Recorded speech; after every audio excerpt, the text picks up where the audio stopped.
안녕하십니까. 오늘 예사랑계시모 김경준 목사입니다. 오늘은 인간 차별의 죄라는 제목으로 야고보서 2장 1절에 13절을 본문으로 말씀을 드리겠습니다. 내 형제들아, 영광의 주고 우리 주 예수 그리스도를 믿는 믿음을 너희가 받았으니 사람을 외모로 취하지 말라. 만일 너희 회당에 금가락지를 끼고 아름다운 옷을 입은 사람이 들어오고 또 더러운 옷을 입은 가난한 사람이 들어올 때에 너희가 아름다운 옷을 입은 자를 돌아보아 가로되 여기 좋은 자리에 앉으소서 하고 또 가난한 자에게 이르되 나는 거기 섰든지 내 발등상 아래 앉으라 하면 너희끼리 서로 구별하며 악한 생각으로 판단하는 자가 되는 것이 아니냐. 내 사랑하는 형제들아, 들을지어다. 하나님이 세상에 대하여는 가난한 자를 택하사 믿음에 부유하게 하시고 또 자기를 사랑하는 자들에게 약속하신 나라를 유업으로 받게 아니하셨느냐. 너희는 도리어 가난한 자를 괄시하였도다. 부자는 너희를 압제하며 법정으로 끌고 가지 아니하느냐. 저희는 너희에게 대하여 일컫는 바 그 아름다운 이름을 회방하지 아니하느냐. 너희가 만일 성경에 기록한 대로 내 이웃 사랑하기를 내 몸과 같이 하라 하신 최고한 법을 지키면 잘하는 것이거니와 만일 너희가 외모로 사람을 취하면 죄를 짓는 것이니 율법이 너희를 범죄자로 정하리라. 누구든지 온 율법을 지키다가 그 하나에 그치면 모두 범한 자가 되나니 간음하지 말라 하신 이가 또한 살인하지 말라 하셨은즉 내가 비록 간음하지 아니하여도 살인하였으면 율법을 범한 자가 되느니라. 너희는 자유의 율법대로 심판받을 자처럼 말도 하고 행하기도 하라. 긍휼을 행하지 아니하는 자에게는 긍휼 없는 심판이 있으리라. 긍휼은 심판을 이기고 자랑하느니라. 아멘. 자, 이번 제가 설교 잠깐 요약하겠습니다. 야고보서 처음에 보면은 여러 가지 시험이 오는데 그것을 인내하면서 승리하라 이렇게 말씀했는데 그 여러 가지 시험 중에 첫 시험을 저번 주일에 말씀드렸습니다. 그거는 우리가 말씀 받는 태도, 그것이 교만하면 안 되죠. 태도가 온유하라. 여기 보면 구원할 마음에 심긴 말씀을 온유함으로 받으라 라고 했습니다. 그래서 온유한 게 뭔가 듣기를 먼저 하는 자, 그리고 말하기를 천천히, 자기 주장을 천천히 하고 화내지 마라 이거죠. 그리고 말씀을 들었을 때 또한 그것으로 끝나는 것이 아니라 말씀을 실천할 의무가 있다 이거죠. 말씀을 듣고 잊어버리면 자기 자신이 안다고 착각하는 위선자가 된다. 그래서 말씀을 계속 묵상하고 연구해서 삶에 적용해서 삶의 변화, 인격의 변화의 열매를 가져야 한다. 이거 첫 번째 시험이고 두 번째 시험은 오늘 설교 내용인데요. 아주 중요합니다. 인간을 차별하지 마라 이거예요. 예? 우리 한국 수천년의 역사가 인간 차별의 역사입니까? 그래서 우리 한국 사람들은 내 편과 상대방, 내 편이 아닌 상대방 편을 아주 분명하게 구별합니다. 그래서 상대방 편은 전부 나빠요. 그 대표적인 예가 이거 영어로 스테레오 타입이라고 하는데 일본 사람은 전부 나빠요. 전부 외놈. 중국 사람은 전부 나쁘니까 뗀놈으로 전부 부르고 서양 사람은 전부 양놈.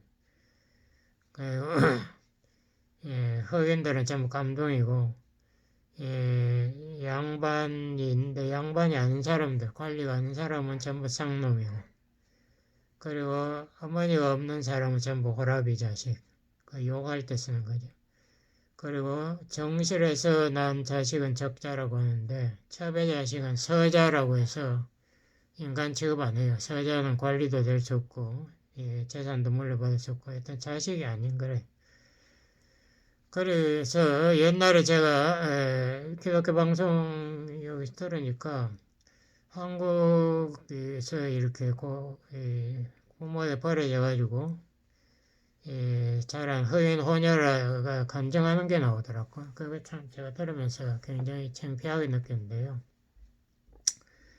이 부모가 없으니까 사람들이 아주 이거를 무시해가지고 얘를 그 지하실에다가 딱 가둬 놓고 그렇게 뭐 죽든지 살든지 살아라는 식으로 키웠는데 그 지하실에는 쥐들이 왔다 갔다 해서 너무 무서웠다. 너무 그런 감정을 하는 거 들었습니다. 참 우리 한국 사람들이 독해요. 그리고 어떤 사람이 그 공항 택시 운전하면서 공항에서 흑인 손님 두 분을 태워가지고 들어가면서 전화가 오니까 그 전화하면서 내가 연탄 지금 두 장을 싣고 간다 이렇게 이야기했는데 마침 그 뒤에 있는 흑인이 한국말을 할 줄 알아요. 그래서 그 흑인이 벌컥 화를 냈다는 이야기 들었습니다. 이 다른 사람을 아주 상무시하는 이런 말 너무 잘해요 우리 한국 사람들. 그 참 문제가 좀 심각해요. 우리 월남 전쟁 때도 그 월남 사람들을 처참하게 죽이고 하는 것들 그런 이야기들 있죠. 내 편이 아닌 사람들은 전부 또 왕따 하려고 저쪽 편에 뭐 찬성하는 말 한마디 하면은 그 SNS에 그 댓글이 막 수백 개가 금방 확 달리지 않습니까? 뭐 한국 그 젊은 애들이 있고 중국의 홍위병 같아 제가 보니 그렇게 해서 뭐 연예인들이 막 자살하고 그런 것도 우리가 신문에 자주 나오는 것을 봤습니다. 형사도 무서워요. 네, 우리가 회개해야죠. 야고보서 여기 보면은 우리가 왜 인간차별하는 그 이유가 우선 여기 설명 1절에 보면은 믿음이 틀렸다. 너희들 믿음의 대상이 예수님인데 예수 그리스도인데 예수님은 그렇게 안 했다. 마태복음 11장 19절에 보면은 세리와 죄인의 친구 예수님 별명이 세리와 죄인의 친구입니다. 죄인들하고 같이 식사를 하고 마태가 세리인데 그걸 제자로 삼고 그 당시 세리가 누굽니까? 쉽게 말 민족 반역자지요. 그 로마 정권의 아부하고 사람들에게 세금을 과잉으로 모아가지고는 자기 배를 채우고 우리말로 하면은 친일파예요. 일제시대 때 일본의 아부하고 사람들을 못 살고 그런 사람. 그런데 지금 현재 문재인 정권이 하는 게 뭡니까? 친일파를 전부 다 조사해가 찾아내가지고 그 사람들이 한 모든 나라의 공적을 다 지어버리겠다. 예수님은 세리와 친했다 친구던데 우리 기독교인이 그렇게 하면 안 되겠죠. 뭐 안 믿는 사람은 그렇게 하든 말든 일제시대에 제가 생각해 봤는데요. 일제시대에 친일파 아닌 사람 거의 없었어요. 제가 알기로는 다 일본에 마부를 해야 뭐 먹고 사는데 그걸 안 하고 어떻게 먹고 살아요. 자기 조상은 안 한 것처럼 큰소리 탕탕치 이건 너무나 위선적인 행동을 그 마음대로 하는 한국 사람들. 어느 교회에 그 목사님이 쫓겨났습니다. 뭐 교인들끼리 패싸움을 했는지. 그래서 임시 목사님이 취임했는데 와보니까 교회 분위기가 냉랭하게 짝이 없고 교인들끼리 파싸움을 하고 이런 상황에서 이번 생각하다가 아주 이렇게 버린 그 쇼핑 카트, 마켓지감 카트 있지 않습니까?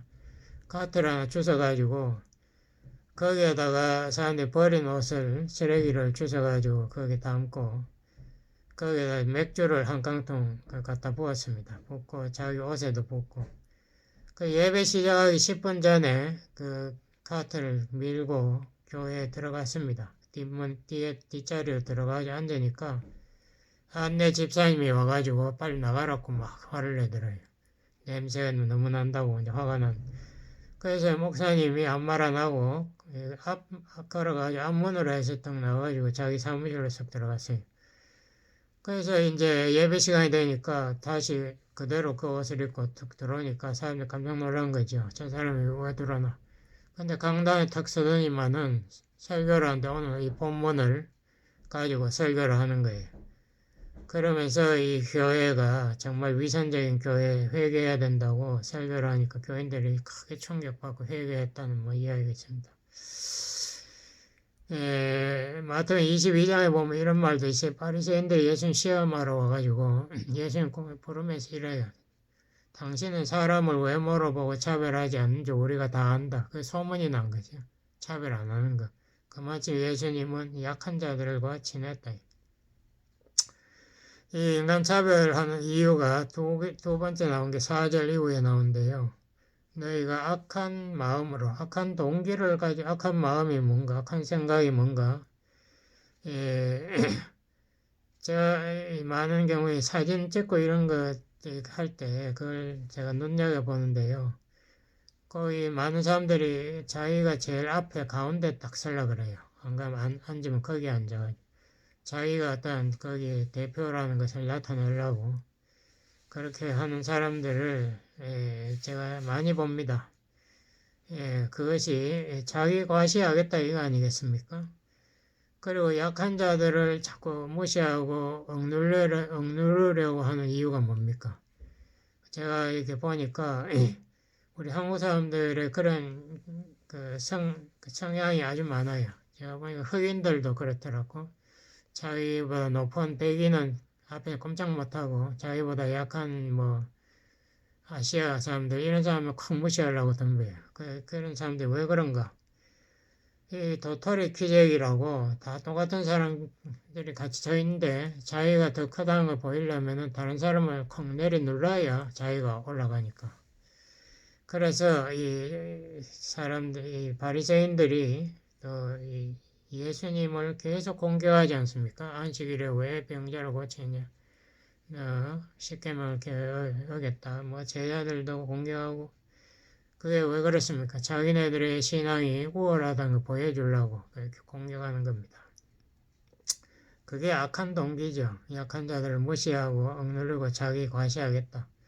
우리 하나님은 어떤 분입니까? 가난하고 힘없는 자를 선택했다. 5절에 보니까 일어났어요. 그러니까 하나님 나라를 물려주려고 한다.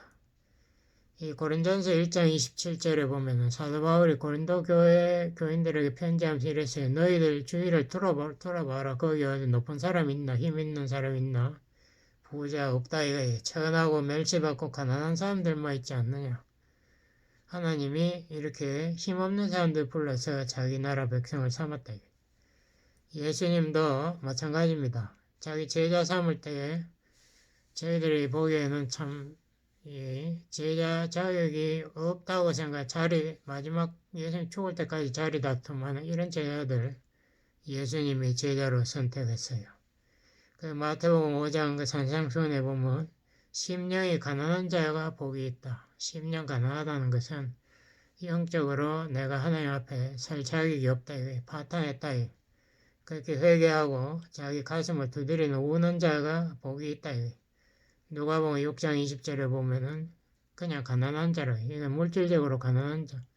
가난한 자는 돈이 없으니까 하나님밖에 의존할 수 없어요. 이런 사람을 하나님께서 복이 있고 하나님 나라를 유업으로 주겠다. 우리 하나님은 힘없는 자, 가난한 자를 좋아하십니다. 왜 그런가? 에베소 1장 5절에 보니까 하나님이 무조건 주는 그 호의, 하나님의 은혜를 찬양하게 하려면 힘 있는 자는 하나님 은혜 찬양 안 할 거 아니에요. 자기 힘 있는데 힘 없는 자를 하나님께서 일부러 선택하신다. 그런 말도 있습니다. 2장 8절 이후에 보니까 그 계명을 지키라. 그 계명의 최고 계명이 뭔가 최고한 법이 바로 내 이웃 사랑하기를 내 몸과 같이 하라. 이 말이다 이거죠.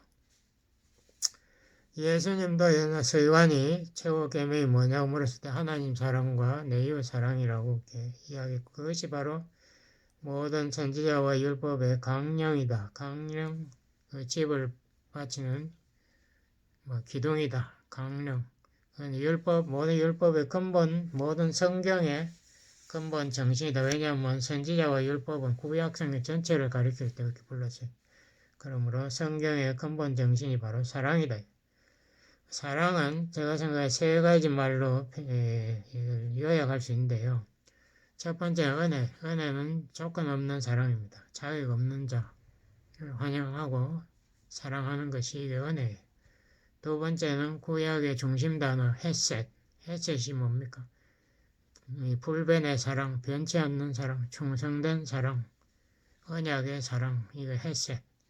세 번째가 신약의 대표적인 단어가 아가페 아닙니까? 아가페, 자기 희생의 사랑. 이 세 가지가 이 사랑의 참 요약적인 정말 우리에게 필요한 건데요. 인간은 이 세 개가 꼭 필요해요. 그래야 인간이 살아나갈 수 있죠. 이 계명은 이 바로 하나님의 성품을 대변하는데 그 중에 최고 계명 사랑은 모든 계명을 대변하는데 그 사랑을 안 지킨다 이렇게 되면 우리가 하나님을 부인하는 거, 하나님 무시하는 거죠. 그 중에 최고법이 바로 사랑이라 이렇게 말하고 있고요. 사도 바울은 로마 13장 10절에서 사랑은 율법의 완성이다 이런 말도 했습니다. 그러므로 우리가 인간차별, 이건 사랑의 정반대 말인데요. 인간차별, 이것은 큰 죄가 되겠습니다. 인간이 존엄하다는 말을 많이 하죠. 미국 헌법에도 나오는데 왜 존엄한가? 이게 첫 번째가 인간은 하나님의 형상을 소유했다 이거예요. 그러므로 하나님의 모습을 인간이 소유했고 하나님과 대화하고 하나님을 이해할 수 있는 것이 바로 인간이 굉장히 위대한 가치가 있다 이렇게 말할 수 있습니다. 옛날에 그 프란시스 셰퍼가 UCLA에 와가지고 일주일 동안 집회를 했어요. 근데 그 집회에 한 히피 청년이 매일 와서 뒷자리에 앉았거든요. 그 셰퍼가 마지막 날 그 히피 청년을 앞으로 불렀습니다. 좀 나오세요. 그래가지고 한마디 내가 보니까 당신 매번 나오는데 궁금했다. 당신이 한마디 해주세요. 이렇게 하니까 이 사람이 좀 히피니까 조금 이렇게 창피하기도 하고 그랬죠. 그래서 이렇게 말했어요. 난 당신이 나를 우습게 하는 거 알고 있다. 당신이 히피인 나를 궁금해했겠지. 내가 뭐 때문에 왔을까. 그러니까 셰퍼가 깜짝 놀라면서 이야기했습니다. 절대 아니에요. 내가 뭔데? 내가 왜 하나님의 형상을 소유한 고귀한 당신을 함부로 대할 수 있습니까? 난 절대 그런 생각 없다고 딱 변명을 했습니다. 마태복음 10장 29절에 보면은 이 예수님의 비유에 이런 말 참새 두 마리가 한 아사리온에 팔리지 않느냐. 아사리온은 몇 센트 동전 단위인데요. 근데 누가복음 12장 6절에 보면은 참새 5마리는 두 아사리온에 팔린다 이렇게 나옵니다. 그러니까 참새 2마리가 한 아사리온이면은 4마리가 두 아사리온에 팔려야 되는데 5마리가 두 아사리온에 팔린다. 이 말은 한 마리는 덤으로 준다 이 말이거든요. 공짜로 주는 참새, 그 가난한 사람이 그걸 먹긴 하지만은 그 참새도 하나님이 허락하지 않으면은 절대 땅에 떨어지지 않는다라고 예수님이 말했습니다. 참새의 생명도 하나님 고귀하게 보는데 너희들의 생명을 얼마나 하나님께서 고귀하게 보겠는가. 그래서 머리카락 하나도 하나님께서 떨어뜨리지 않고 다 헤아리고 관리하신다. 이런 말이 있습니다. 하나님께서 이렇게 귀하게 여기는 인간의 생명, 이것은 예수님이 온 천하보다 귀하다.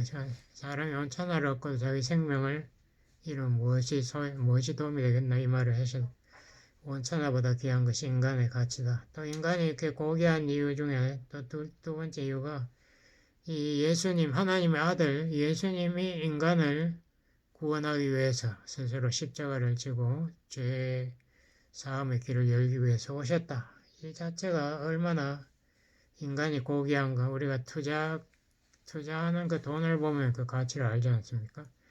우리 눈에는 별로 잘 그린 것 같지 않은 그림도 몇천만 불에 팍팍 팔릴 때 보면 우리가 그 그림을 새롭게 보거든요. 와, 저는 놀라운 그림인가 보다.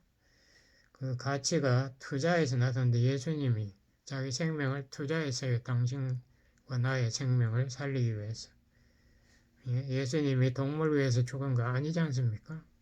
예수님 개를 위해서 죽었나요? 그런 거 아니. 사자를 위해 죽었나? 그게 아니죠. 예수님은 우리 인간들 위해서 죽었다. 마지막으로 여기 보면은 긍휼을 베풀어라. 긍휼 없는 심판, 그거는 희망 없다는 거죠. 그건 왜냐면 네가 긍휼 없는 심판을 베풀면 하나님도 너를 긍휼로 여기지 않는다. 무서운 말인데. 우리 마태복음 6장 14절에 나오는 주기도문에 나오지 않습니까? 우리가 우리 잘못한 자를 용서한 것처럼 우리 죄를 사하시고.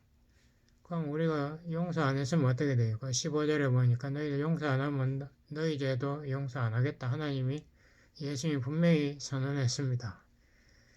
예, 우리가 긍휼이라는 말이 뭡니까? 상대방이 자격이 있어서 용서한다는 말이 아니지 않습니까? 자격 없는데도 용서하겠다. 우리가 빨간불에 달렸는데 교통순경이 반짝반짝 잡아가지고 너 잘못했지만은 요번에 내가 봐줄 테니까 앞으로 하지 마라. 뭐 이렇게 하는 긍휼이 우리가 용서받을 자격이 없다는 것을 깨달아야 됩니다. 로마서 5장 8절에 내 말 있죠. 우리가 아직 죄인일 때에 그리스도께서 오셔서 우리가 회개한 후에 오신 게 아니 우리의 죄를 대신 지시고 심판을 받으셔서 우리를 구원하셨다. 그런데 우리는 다른 사람을 공격할 때 보면 그 사람이 잘못해가지고 끝까지 매달려요. 절대 용서 못하겠다고 막 입에 거품을 불고 이야기하거든요. 예, 이럴 때 우리가 정말 심각하게 생각해야 됩니다. 나는 구원받을 자격이 있어 구원받은 나는 용서받을 자격이 있나? 자격이 있는 사람이 어디 있어 이 세상에 한 사람도 없는데 그런데 나는 자격을 논할 때에 예수님이 마태복음 18장 비유에서도 말했죠. 네가 네 죄를 다 감옥소에서 지불하기 전에 못 나오게 하겠다. 아 무서워 뭐 예수님 거짓말 하겠어요? 예, 그 무서운 말 우리가 기억하시고 우리도 서로 긍휼을 베풀고 사람을 차별하거나 정죄하지 말자 이거예요. 옛날에 인도의 성자인 마하트마 간디가 성경에 굉장히 관심을 가졌습니다. 보니까 정말 좋은 말이 많거든요. 그래서 생각했습니다. 인도의 카스트 제도, 계급 제도를 없애려면 예수님의 가르침을 적용하면 되겠다. 그래서 하루는 교회에 찾아갔습니다. 목사님 좀 만나게 해주세요. 내가 어떻게 하면 그리스도인이 되는지 그걸 알아야 되겠다. 이렇게 말하니까 거기 안내 집사님이 그랬습니다. 당신 가만히 보니까 인도 사람이네. 그럼 너희들 인도들 사람들 모이는 데 가라. 우리는 여기 서양 사람들 모이는 교회다. 이렇게 이야기하는 걸 듣고 간디가 크게 실망했다. 이게 기독교인들도 서로 인종차별하고 카스트 제도 그대로 실천하네. 이런 거 내가 도입해봐야 인도의 카스트 제도 해결되지 않겠다. 그 이후에 교회 절대 한 번도 안 가고 힌두교도로 결국 죽었지 않습니까? 우리가 정말 인종차별이 얼마나 무서운 죄인가 우리가 심각하게 깨닫고 이것을 우리 삶에서 적극적으로 극복해야 되겠습니다. 기도하시겠습니다. 아버지 하나님 우리 예수님 죄인 사마리아인 이것을 칭찬하고 사랑해 주신 우리 예수님 그 삶을 우리가 본받아서 우리도 우리 이웃을 차별하거나 우리가 이웃을 왕따시키지 않도록 도와주세요. 예수님 이름으로 기도드렸습니다. 아멘.